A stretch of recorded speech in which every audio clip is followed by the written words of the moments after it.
Welcome back to the channel. Today we are going to be discussing all things Man United. Obviously, I'm not going to be able to get through all of the transfers because they've been linked with, let's be honest, everyone under the sun. So I'm going to try and analyse as many as possible. Would it be good business or is it a potential disaster waiting to happen? Let's get into it. Up until this point, they've brought in Cunha. Now, Cunha is a player who has been playing his trade for Wolves, a quite unremarkable side, but nevertheless, he's a good footballer. He's very familiar with the league and he offers you a little bit of star quality. He won't take that time to acclimatise. But what are they going to add to it? Because you can't just have that. United was so far off it last season. Let's have a look at some of the names mentioned. A name that's been gathering a lot of pace in the last couple of days particularly is none other than Mbeumo from Brentford, and this one makes a lot of sense. He is consistently brilliant every season. He knows the league inside out. It really does make good sense. And if you're not familiar with Brentford, he plays traditionally from the right-hand side, and this is a position that United do have open. And I know that the fans will be saying, what about Ahmad? What about Ahmad?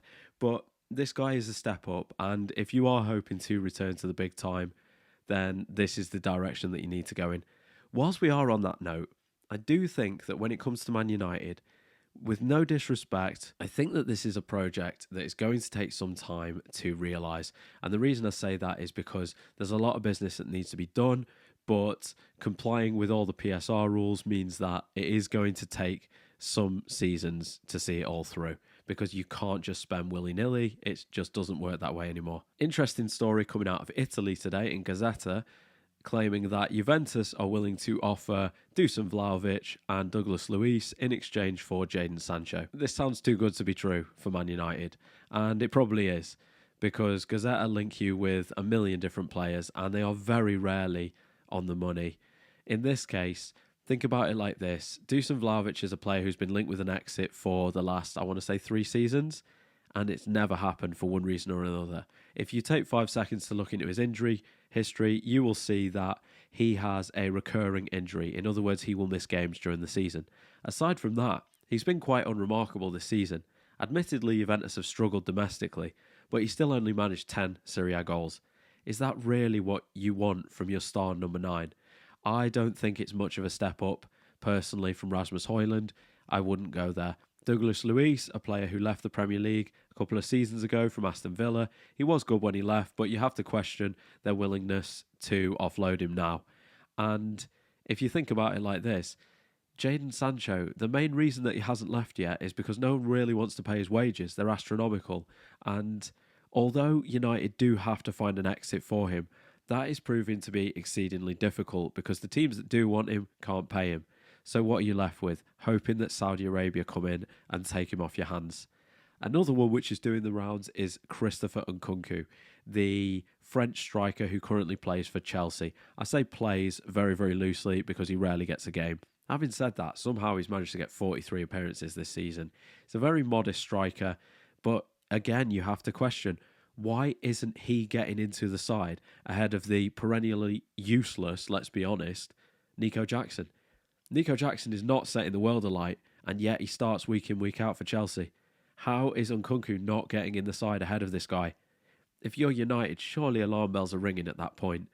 But do you take a chance on him? I think it depends on the funds, because the deal that's rumoured to be happening is an exchange for Alejandro Garnacho, and this is a player who was the next big thing at Man United, the next big promise, but I think that things are starting to turn a little bit sour, and we saw quite a bit of petulance from him this season compared to the previous season under Ten Hag when he was looking like he was really going to kick on. I feel that Garnacho needs to take a long look at himself, and the comparisons with Ronaldo just have to go out the window because Ronaldo was a mentality machine.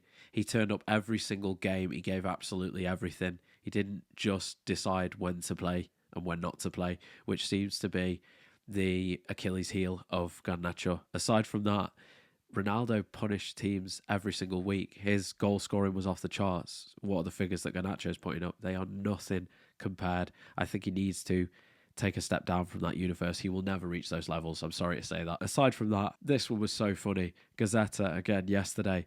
Moise Kean to Man United. Really? Go and ask Everton fans just how effective Moise Keane was in the Premier League a couple of years ago, because I doubt there are fond memories on Merseyside for that one. So, having said that, what do I think that United should be looking at? Number one, I'm sure they're doing this already, trying to find exits for certain players. I'm talking Marcus Rashford, I'm talking Jadon Sancho. I think you take your losses with these guys, get them off the wage books, because the attitude is stinking the place out, and you do need new players coming in who have got the mentality to play for this team. Ironically, having someone like a Scott McTominay would have been absolutely perfect, because at least he understands what it is to play for Man United. He's got that sense of pride in the way that he plays the game, the way that he represents the badge. And he's had an absolute stormer of a season in Italy. And look at him. He's a league champion. He's got his Scudetto. He's made history with Napoli. United are making all the wrong decisions, but hopefully they can make a few right ones along the way. From the ones that we've talked about today, I think Mbeumo would be a fantastic bit of business if they can get him over the line. But I do think, take a second thought when it comes to that striker role. If it were me, I'm going for Victor Gyökeres. If he doesn't want to come, fair enough, you'll have to look at alternatives. But for my money, aside from concerns about the fact, yes, it's the Portuguese league, he wasn't that great for Coventry, okay, fine, but he knows the manager, and I think you do have to trust in him. Give him a couple of windows, let him really put his stance on this team, give him the personnel that he wants, and let's see what happens with Man United. I don't think they'll be anywhere near the big time anytime soon, but I do think that they could become a work in progress that could certainly finish significantly higher in the table next season. But let me know your thoughts. It's a really complex rebuild, and I haven't even scratched the surface of the defence or the goalkeeper, which definitely need addressing, by the way. But that's for another video. If you did enjoy this video, please consider subscribing to the channel. Take care.